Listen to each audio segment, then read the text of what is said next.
Hi, everybody. Welcome to another episode of Full Circle Podcast. I am Lexie Brown, and I'm here with my girl, Mariah Rose. Hey, girl. We were both a little down bad last week. You first, then me.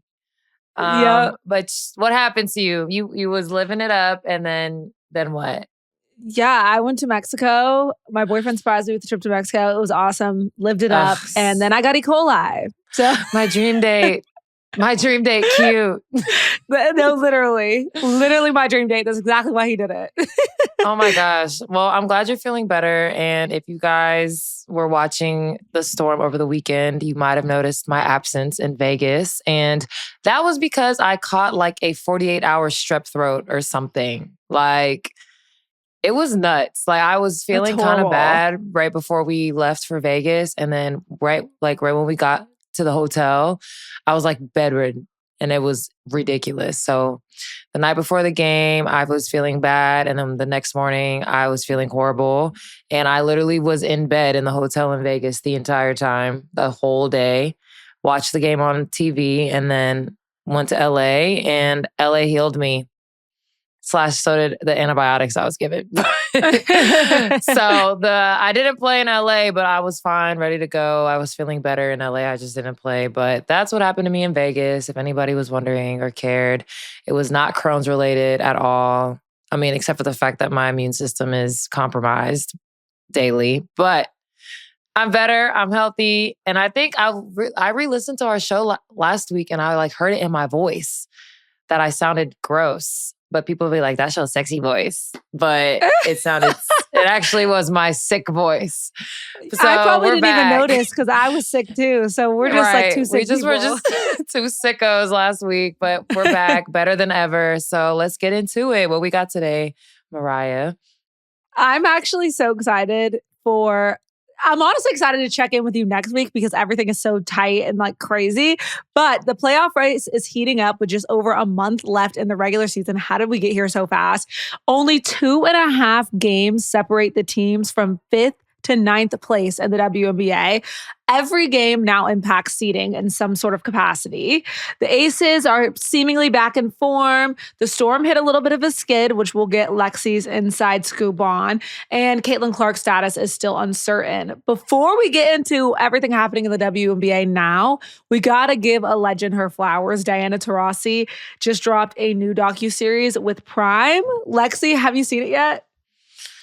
I haven't watched it yet, but my mom gave me just nice, quick synopsis. My mom does that. She'll be like, oh my gosh, have you seen this? And I'll be like, no. And then she'll tell me the entire plot of whatever I didn't see. And I'm like, okay, well, do I need to go watch it now? But according to my mom, it was amazing. It was great. It was refreshing to see DT get her flowers on her terms. If y'all know how DT is, she has a very way about going about things. So for her to get her own documentary and tell her story her way is amazing. So I definitely am going to tap in. We have a 2-week road trip coming up. So I will have plenty of free time. I'm definitely going to tap into that. So we just wanted to give DT her flowers. And even that entire 2010s era of WNBA, I know for a fact the new fans don't understand what that era was like. That was the era I grew up watching the WNBA, the 2010s, or late 2000s, but early 2010s. There were some legendary basketball being played, and I don't think it gets enough credit now. I don't think it gets shown enough love now. And they definitely don't get compared enough.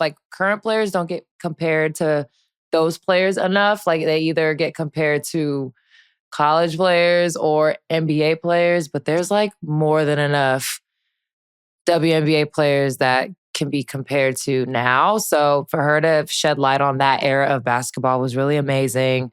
So flowers for DT. So I remember last year, DT got a lot of shit last season for pretty much everything or anything she said regarding the rookie class or any players that were younger than her, which was the entire league. So she was getting shit on constantly. And I was just always wondering, do you guys really not know who Diana Taurasi is? So in this 2010s era, out of the top 20 all-time leading scorers currently, 12 of them are from this 2010s era. And I would say 13 with an asterisk because NECA was in that 2010s era, but it was like early NECA. So minus NECA, it's 12. So 12 out of the 20 top scorers in WNBA history were in that era. Diana is the all-time leading scorer, if you guys didn't know. And she actually reached that milestone years ago, like a long time ago. We just recently celebrated her getting to 10K, but she had been the leading scorer like 3 years prior to that. So that's an amazing milestone. Also, I want to put this into perspective for her as far as how she talks about the game. She has over 4,000 three-point attempts and almost 1,500 makes in her career. Guess who the next highest is for attempts? And guess the number, Mariah, if you can take a guess. She has over 4,000, about 4,000. So second. I have no idea. Place? I have no idea. So in second place is Sue Bird at around 2,500 attempts. Damn. And then the next highest player who is still playing is Kayla McBride, and she's at around 1,900. So if that puts in perspective where why she had so much to say about the style of play and how y'all, the new fans, we love the 3-point shooting and we love this, we love that. Like she was saying that because like she been doing that. Like, yeah. Kayla McBride is currently the best 3-point shooter in our league, in my opinion. And she's at 1,862 attempts and 695 makes. So she's still 800 makes away from catching DT. So if that puts all of that in perspective for the new fans or anybody who loves 2010s WNBA and loves Diana Taurasi, like, she was one of them ones. Like, I think y'all like don't understand. We'd be like, oh yeah, she was our GOAT. Like, no.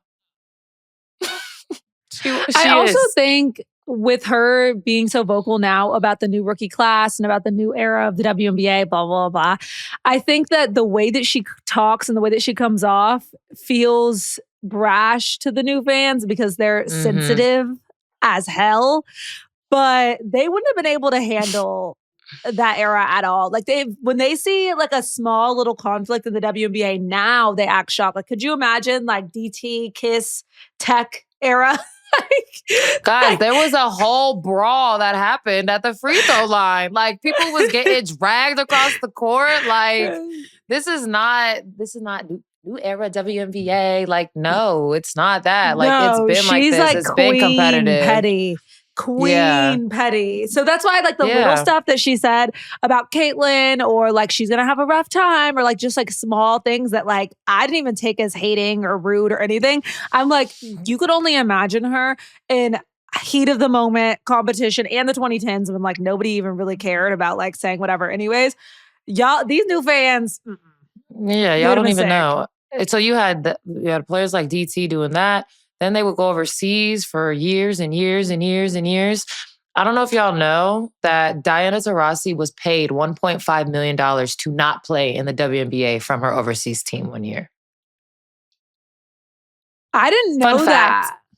Fun fact. I did see in the documentary when she was talking about playing in Ukraine or Russia, whatever. She was talking about playing overseas and she was saying, it's crazy that I have to go to these countries to get paid the way that I deserve and then but then come back and I'm playing against harder competition in a harder league, yet the conditions are worse and I'm the best player in the world. Like, yeah. So when players are saying, pay what we deserve, like we're standing on the shoulders of players like Diana Taurasi, the Diana Taurasis, the Candace Parkers, the Sylvia Fowles, like those players who really like were playing for the love of the game. Like, yeah, they were making a lot of money overseas.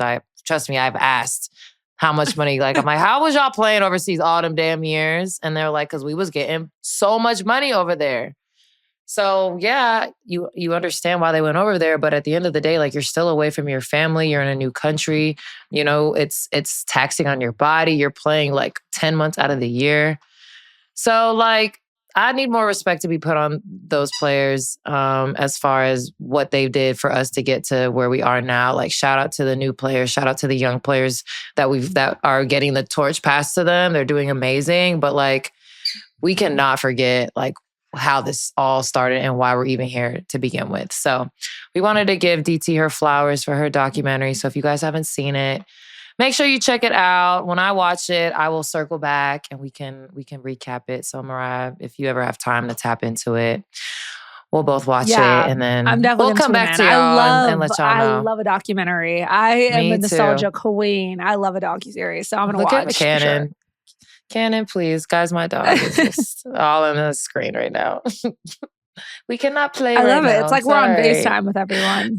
Literally, like that's what it is. Okay, sorry about my tangent, but let's get into what is going on currently and what do we want to get into first. There's so much to get into. So much is going on. Well, obviously we have to talk about history being made by A'ja. We have to. A'ja Wilson had a historic 30-point, 20-rebound game. It was the first in WNBA history. Lexie. When you talk about a person that just puts the team on their back every single night, like that is her. I was able to watch when we just played them. Honestly, it was really fun watching her go against Dom. Honestly, that matchup was something I wasn't expecting. I don't think the fans were expecting, considering, Dom's limited minutes. So for her to be able to go in and have the game that she had against arguably one of the best players in the WNBA right now, that was really fun to watch. But like, I know that the MVP conversation has, not included A'ja Wilson at all. But like the way that she's been playing, despite the ups and downs of the Aces season, has been so impressive and incredible. And just every year, I say it all the time, like she gets better every year. She adds something new to her game every single year. And she's pretty much unstoppable. So it's good to see her and Jackie and Chelsea,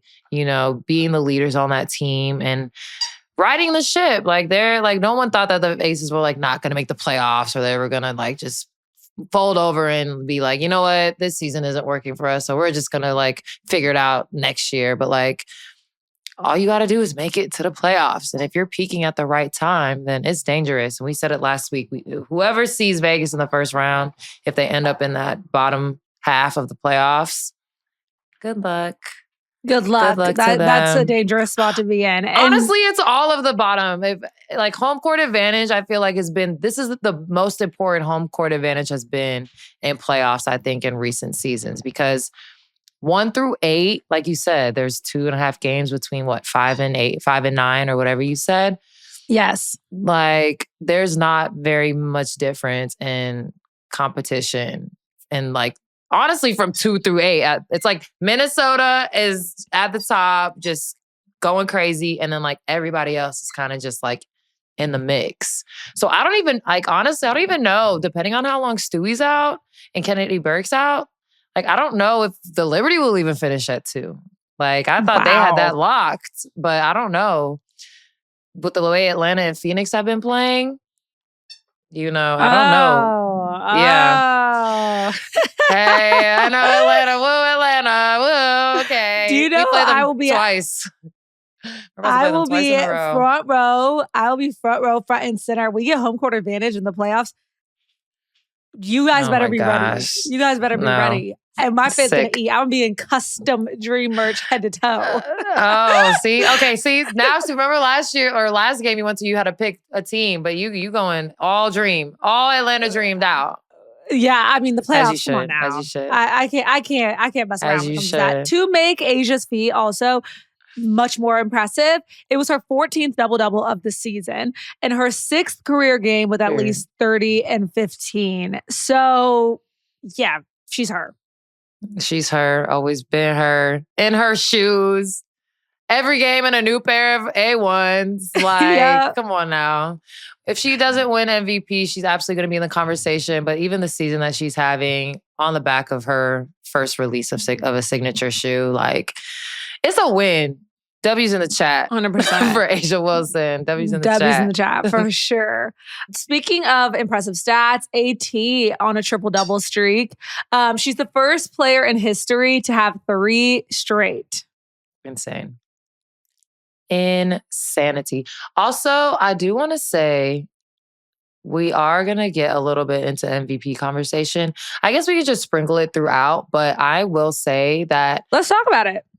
If AT continues to play at this level while Fee is hurt, there might be a way that AT F's around and is MVP this year, honestly. Because I say that because of, yes, team success matters, but sometimes your team can be so good, it works against you. And I fear that might happen with Fee. And it's annoying because we saw it in the NBA where it was like, well, this happened this year, but this person should have won. And then this happened next year. So the person that should have won last year then ended up winning, even though this person should have won. And I fear that's starting to happen in our league because I know a lot of people, were upset that Fee didn't really even get any conversation about MVP last year. People thought AT was robbed 2 years ago, which I was one of those people who thought AT was robbed of her MVP. And compared to that season, AT is scoring higher and she has more assists. She has a chance to average a triple-double. Right now, she is at 16, 9, and 9. So those are career highs in points.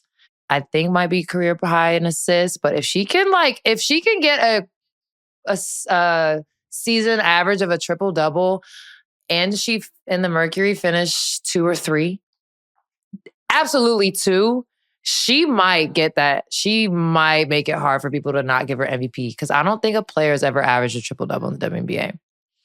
So to put things in perspective, I checked the 2025 WNBA MVP odds, and prior to Fee's injury, number 1 in the odds is obviously Napheesa Collier, and just behind her is AT, very closely behind her before the injury. And the closest person to AT is A'ja Wilson, who is like significantly behind AT in the odds. So all that to say, it's very close. Are those the only 3?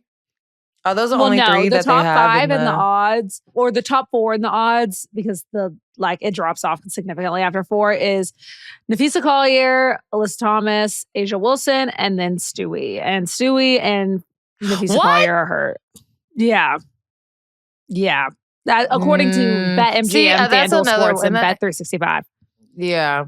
And that's another one with Stewie and the Sabrina, is that because people look at their teams as being so well balanced and so stacked, it could work against them as far as MVP, because not that anybody cares about what I think about MVP, but for me, my 5 would be Fee in order. This is in order. Fee, AT, Alicia Gray, Kelsey Mitchell. Sabrina is 5 for me.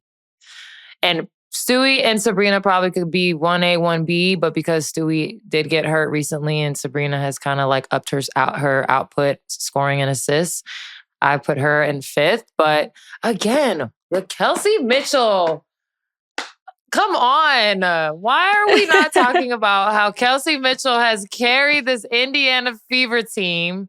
I'm not going to say by herself, because Natasha Howard and Aaliyah Boston have been really good in this stretch as well. But the way that the MVP, is there an MVP ladder? Do we do that like the NBA does? No, there isn't. I tried to check it before our episode. Where is that at? And I feel like we talk about it on Gills all the time. As the season goes on, you shrink the ladder. And then when the end of the season comes for voting, you only have 3 people to choose from. So a random person doesn't get a first place vote that has 0 chance of winning. And now you're taking a first place vote from somebody else. It should go from 8 players, and then 6 players, and then 4 players. And then the last month or so of season, it should be 3 or 4 players. And then those are the 3 or 4 players you get to choose from and rank them 1 through 4. So a random player doesn't get a first place vote from their local journalists because they're like, we love them, so we're going to give them a first place vote. Like, no, I hate that. Like, here's my question when it comes to MVP. I always want to know this. I wish I could, like, if we were voters, I wish we could get our perspectives on this because I want to hear this from the voters so bad. When it comes to voting for MVP, what's more important? Being the most valuable player on the best team, winning per se, or carrying your team, like your team wouldn't be anywhere without you kind of thing, steering the ship? I really think it's like the goalposts move player to player. And we see it in the NBA as well. Like it's the weirdest thing. I wish that when a person picks, the media member chooses their MVPs or whatever, like they have to like write a sentence. Why? Right. Why did you choose this person? Because it could be like a very valid reason, but because their team is really good, I don't think that's a valid reason. Or why they didn't pick this. No, we're not even don't even tell me why you didn't pick this person. Just tell me why you picked the person you chose. We're not even going to talk about why you didn't pick this person. That's how I feel about when people talk about their favorite players.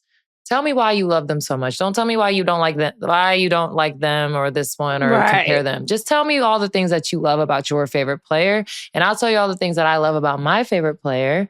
And then we can just be like, la, la, la, la, la. I love this player and you love that player. I think sports fans too well to know that don't exist. God, it's so annoying. Like you guys know you can like as many players, free will. You can like all the players if you want. You don't have to But people are like that with everything. Movie characters, musicians, rappers. You have to pick a team. Like, are you going to go to jail if you like multiple things? Are you going to go to jail if you like the villain in a Disney movie? Like, if you like Drake and Kendrick Lamar, that's not allowed. Like people don't allow that. To the chair, electric chair. You cannot like both things. Like you can like whatever you want. Just tell me why.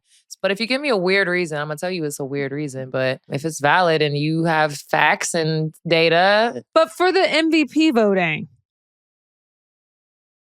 are you this year holding more value to better team or to better player? Well, at least for me, if I was a voter, bare minimum is your team has to be like above 500. And then after that, we can get into it. So like if you're carrying your team and you have more losses than wins, I'm not voting for that, honestly. I don't care if you're scoring 100 points a game. Part of you being the value added is winning. That's the Asia Wilson dream yet this year. Like but now they're getting there. They're getting there. So they keep winning, then it's going to make this MVP race very interesting. But because the Lynx have been so dominant, like you would think the obvious thing is the best player on the best team is the MVP. But we all know it's not that simple and sports are not that cut and dry and black and white. Like there's a lot of things. The way that the Lynx are playing without feet, they still look like the number one team. Like if a random person tuned in to the Lynx playing as of late, they probably would have no idea that the current favorite for the MVP was missing. That's how good the Lynx have been playing. And people need to remember that MVP voting is subjective like anything else. It's really people's opinions. Like it's not fact-based. Obviously it's sports, so there's stats behind it. But we talked about this at the beginning of the season. In order to make a case for MVP, you kind of have to come out to a hot start. Your team has to have a hot start. Like you have to have that momentum of us talking about you being the MVP up until the All-Star break for it to sustain itself through the rest of the season. Yeah. And also the worst thing for Asia is the season she had last year was so ridiculous and historic and amazing. Like people are going to be like, oh, well, this was her MVP season. So we're going to compare this one. So how are we going to give her another one if she didn't play at this level? So like that's the crown of being great. Well, it's the same treatment in the NBA that I was going to compare it to Nikola Jokic. Yeah. Jokic. Like, he would win it every year if we gave it to the best player every year. So they can't, which is ridiculous. Like the best player, right. It's just so many things. But that's why, at least with the voting process, you can just shrink it down to where all the votes are going where they should be. bare minimum to the players that have a real chance of winning. Like, it probably is really nice to see yourself get a random first place vote for MVP. That's like, I know silly. that probably feels good to the player, but like, it's a waste of a first place vote. Yeah, we're not here to make y'all feel good. I'm sorry. They need to narrow that down. I'm agree. And we are still on the lookout for the 4th place Asia Wilson voter. They have not revealed themselves yet. So we are still looking for you. Because why would you do that? They're never going to announce themselves. They'll lose their vote. Stamped. Your credibility would be to the ground, to hell. Like, why would you do that? Well, speaking of the Lynx looking like a number 1 seed and looking like they have the MVP when they don't right now, I'm curious, post-free agency, just looking at how all of these moves and trades and crazy shakeups are working out for everybody. What are you seeing from Dejanay Carrington? Oh my gosh. You know, I hope that if or when the Lynx win, they like give a piece of something to the Dallas Wings front office to thank them for giving them. That's the only hardware they go get this year. For giving them a missing piece that we didn't even know that they were missing. Dejanay has seamlessly fit into the Minnesota Lynx system. And that's the thing about the Minnesota Lynx. They are a system. They are a well-oiled machine. And when you are that, it's very easy to just plug in players, talented players, high IQ players. Like Dejanay is always where like she's going to cut to the right place. She's going to cut to where you're not. She's going to pick up full court. She's going to guard your best player. She's going to block the shit out of somebody. Like that edge, I feel like Courtney and K-Mac have it. Jess Shepard also has been so great for them this season. Like the 3 of them combined had like an edge to them. The edge Deej brought, they didn't have that, I don't think. So she's bringing that off the bench. And in her first few games with the Lynx, she's averaging 15 points and 5 rebounds.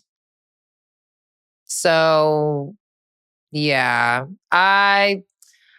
When the trade happened, I was like, what are we doing? Are we just saying here at Minnesota Lynx, win everything, win every game from here on out?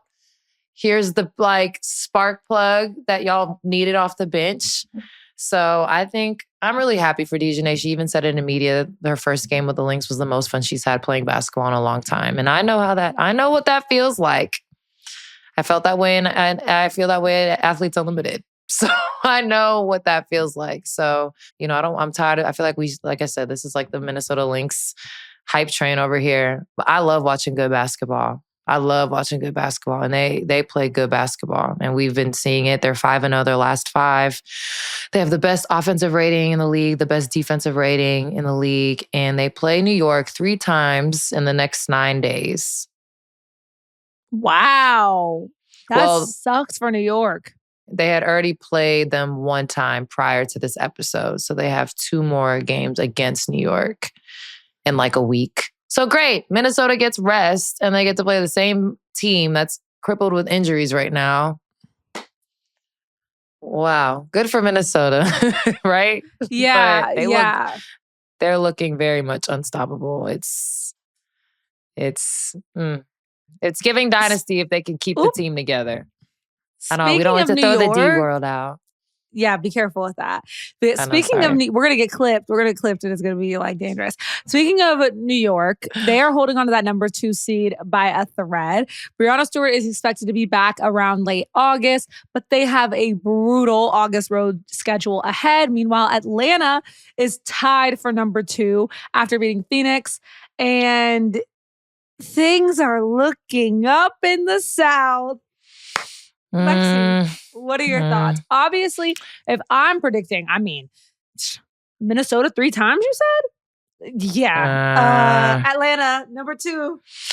I know I can't say dynasty, especially to them. They haven't even won anything yet. So don't clip me when I say that. But it's like, that's what they keep comparing. They keep comparing this core group to the team that won all those championships. And I see so many similarities in how they play versus how they played with Simone and Maya and them. So I'm sorry that I threw the premature dynasty out there and they haven't even won yet, but they just are playing so great. But back to Atlanta. They are, as I said, the Liberty might not finish number 2 because Atlanta or Phoenix is going to finish number 2. We play Atlanta 2 times in the next 5 days, I think. We have one game here tomorrow in Seattle, and then we go to Canada and play them in Vancouver, which is exciting.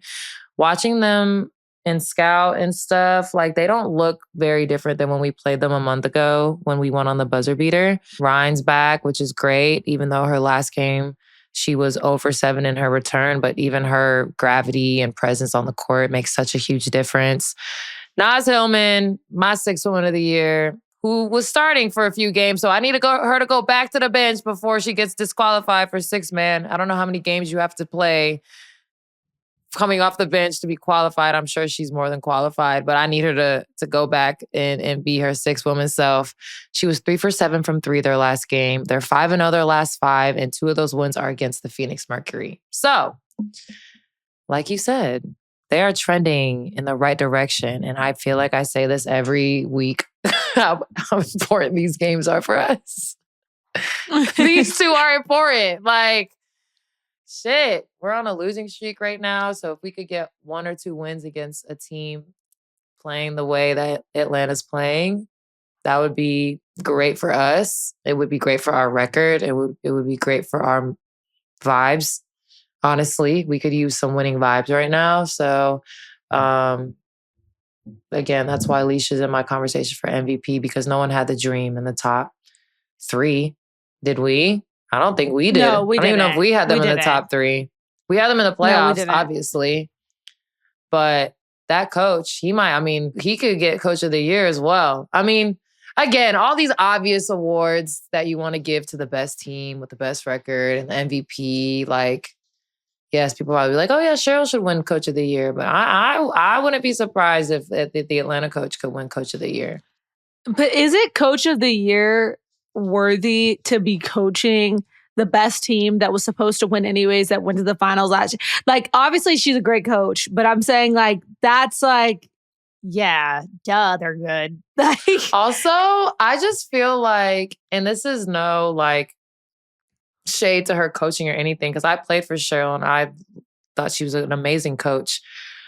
It's very hard to manage egos and talented teams like that. That is a skill that she has mastered. If you guys know anything about her previous teams that were filled with 4 or 5 Hall of Famers and they won 4 championships, like, that's not easy to do, to manage egos. And having an ego is not a bad thing, guys. Like, if you are a professional athlete, if you're a professional at anything, if you think you're really good at anything that you do, you're going to have some type of an ego that's called competence. But sometimes, okay, we'll call it an ego, but you still have to manage those and figure out how to make them all work. And Cheryl does a really, really good job of that. And I feel like that is why people always have her name in for coach of the year, because of the way she's able to manage these superstars that she has on her team. Atlanta coach, a lot of us, me included, had questions about how he was going to acclimate his style of play with having 2 of the most talented centers in the league on the same team. And he's managed to do it quite well, and dealing with injuries to one of his all-stars. So I know no one is asking us for any of our input, but for coach of the year, like, yeah, they are. That's why we're here. The Atlanta Dream coach, if his name is not in the conversation at all, like, that's a disservice, especially in his first year. This is his first season. Like, what he's done with that dream team and how they're playing and how they've bought into his style. Very impressive. So we have our hands full. Yeah, if they finish with the number 2 spot, I don't see why not. Yeah, I mean, we gonna have our hands full the next 2 games, but I'm excited. The game we played against them was a great game. It was exciting, but buzzer beater. So they want their get back for sure. So it's gonna be fun. Yeah, the Storm and these exciting close games. Are y'all stressed? Okay, just to give the people a little rundown, stressed, guys, of what's watching. going on. The Seattle Storm are currently in a 5-game losing streak at the 8th seed, but working on integrating Brittany Sykes into the lineup. up, had a close loss to LA that hurt the playoff cushion just a little bit, but still time. Obviously, everything is so close between 5 and 9, so don't count them out at all. Lexie, inside scoop. What is going on? Guys, so the last 5 games, we've lost by 2, 4, 4, 4, and 3. Woo! Ow. I know. And 2 of them are against the Sparks. But one of the games, I mean, let's look at my stats real quick, guys, just for fun, just for shits and gigs. Ever since I said what are I was you, 11 away points from away, 11? Yeah. Still, a week later, I'm still 11 points. You were sick. A whole week later, I'm still 7 points away. So yeah, out of those 3 games, out of those 5 games, I only played in 3 of them. And then I've only played a total of 26 minutes since August 1st. So that's cool for me. Like I said last week, our vibe has just been inconsistent across the board. We went through some changes, personnel changes. That takes time. Sykes has been a great addition. If you guys watched us play, she brings great energy on both sides of the ball. She's now our leading scorer after 2 games. She's averaging 21 and 5 assists, I think, in 2 games, which is great. We needed, some more consistent scoring. I feel like high-powered scoring. And now she's in the starting lineup, which I wasn't shocked that happened after 1 game. Like, you don't bring an all-star over and not give her all-star minutes. So getting used to that. The rotation is shifting once again. I'm absolutely not in it now. Like, I thought I wasn't in it at first. I'm definitely not in it now, which it is what it is. I think the one bright spot throughout all of this is the way Dom has been playing. And I'm so happy to see her getting like some real minutes, some real run, especially at like the end of the games. When games are close, she's getting the ball, she's making big plays. So I've been watching Dom like work really hard since training camp, or whenever she got here. Like, she has been so locked into her process. She's been so locked into her workout. She's been getting stronger. And I've just been seeing her like confidence grow every single day, even though she wasn't really getting the minutes that, a lot of people were probably expecting her to get. So for her to be like the youngest player to get back-to-back 20 and 10 games, one against De'Erica Hamby and Cam Brink, super talented bigs in LA. The next against, Asia Wilson and Alyssa Smith, like 2 also super talented bigs in our league. Like, if we can find anything positive throughout this like 5-game losing streak, which sucks, it's, seeing Dom like reach this potential like so quickly, guys. She's only 19. I was about to say, it's seeing a bright spot in the future. Oh my gosh. Like, she's literally a baby, and just the dunk is coming. I can feel it. And when she does it, I cannot wait. I hope she does it at home. It actually would be kind of cool for her to do it on the road, but like her first in-game dunk being at home would be fire. Like, even today in practice, we were doing scripting, doing 5-on-0, and we were just in a regular pick and roll, and I threw her the ball and she just dunked it like off the roll. And I was like, oh my God, it's coming. It's coming. It's coming. The people need it. The people need it. So honestly, I love the way Dom's playing. She was so upset after the last game. And I love seeing that too, because that means she cares. But we all talk about how Paige got Rookie of the Year locked up with Sonya and Kiki right on her heels. But if Dom was getting the opportunities that she was getting now, I think a little bit sooner, Dom would absolutely be in the conversation for Rookie of the Year. And I feel like if she is at this trajectory for the rest of the season, she will be in the conversation. I don't feel like she has enough time to overtake Paige, but like she could overtake Sonya and Kiki for sure. Like, they're all gonna make all rookie team for sure. But I feel like Dom is just, the glimpses that she's shown the last few weeks, I'm like, she's gonna be a problem. Like 19 scoring 20 and 10 on Asia Wilson, bro. Like, I love it. That's unbelievable. Unbelievable. So we're going through what we're going through, but that's something that we can look at and be happy about and excited about. Having Dom, having Sykes here. So this is a great opportunity this week for us to get back on track. So yeah, that's what's going on in Seattle, guys. We've pretty much been over the playoff picture, the current 1 through 8 seeds, how tight the standings are from 5 to 9, only 2.5 games apart. There are a few teams that could realistically move up or fall out in the next 2 weeks. Obviously, the Dream could get that number 2 spot. The New York Liberty have to hold on to their spot, even though they don't have their star. It's a mess, but I will be watching, popcorn in hand. Lexie, what do the people need to be looking forward to this week? What are you locked into? All of the games, like you said earlier, every game matters. Like even Minnesota, like if they can't slip up either because they are only 6. I mean, no, they're gonna be fine. They're going to be fine. But everybody else, like every game literally matters. We're in 8th place. So I was talking about those teams that you don't want to catch in the first round. Like I'll throw us in there too. If we get our shit together in these next few weeks and we happen to be outside of the top 4, like we're not even a team that you probably want to see in the first round early either if you're home court. So we're at 8 right now. The Sparks are right behind us and the Mystics are right behind them. So as far as playoff picture, 10 teams are very much still fighting for playoff spots. You know, Chicago, Dallas, and Connecticut are out.